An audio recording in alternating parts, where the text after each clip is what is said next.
Hello friends, Odia corner YouTube channel रे आपण मानकु स्वागत करुछि। एही चैनल रे आमे भक्ति भगवान हेल्थ रिलेटेड आउ किछि हेल्पफुल वीडियो अपलोड करि थाउ जहां आपण मानक पय बहुत हेल्पफुल होई परिबो। सेति पय फ्रेंड्स हमर यूट्यूब चैनल को जदि सब्सक्राइब करि नाहंती ताहले तळे थिबा रेड कलर सब्सक्राइब बटन को क्लिक करी सब्सक्राइब करि नियंतु।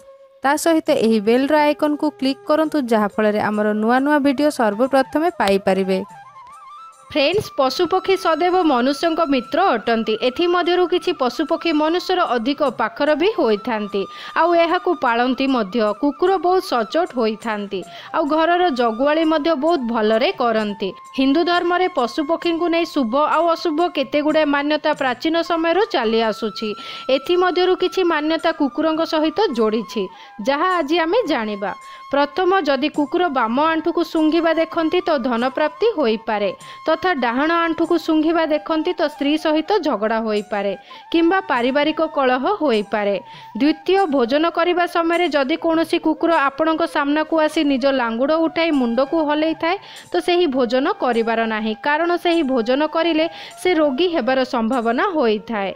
तृतीय, जदि कोनोसी यात्री को देखि कुकुर भयरे किंबा क्रोधरे भोकी थाए अथवा बिना कोनोसी कारण रे एपड़ सेपड़ बुले तो सेही यात्रा करुथिबा यात्री को धनर हानि होई पारे। चतुर्थ, जदि कोनोसी व्यक्तिर खट तले पसी कुकुर भोकी थाए तो सेही खटरे सोईथिबा लोक को रोग आउ असुविधार सम्मुखीन करने को पड़ी पारे।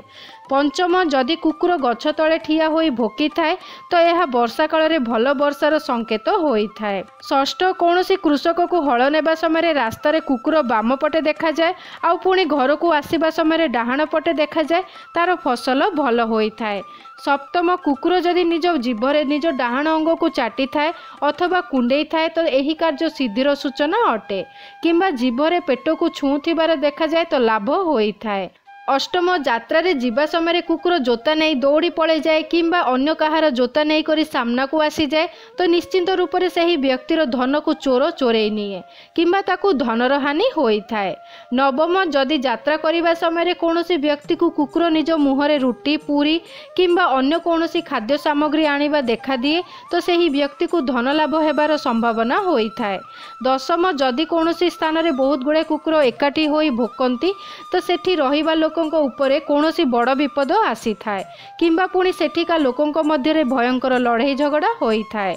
कुकुर को शुभ शास्त्र रे शुभ रत्न कुहा जाइछि कारण कुकुर मनुष्यर अधिक अंतरर होई थांती। शुभ शास्त्र अनुसार कुकुरर कार्यकलाप को देखि भविष्य रे हेबाकु थिबा खराब घटना जानि परिबा। वर्तमान समय रे एही सब कथा उपरे विश्वास करिबा अल्प कठिन लागि थाए किंतु एही कथा को संपूर्ण भावे अमान्य मध्य करि परिबा नाही। आशा करूछि फ्रेंड्स वीडियोटी आपण मानकु पसंद आसीथिबो। जदि वीडियोटी पसंद आसे ताहले कमेंट करंतु, लाइक करंतु आउ निज फ्रेंडशिप रे शेयर करंतु। ता सहित आम चैनल को सब्सक्राइब करिया को भूलंतु नाही।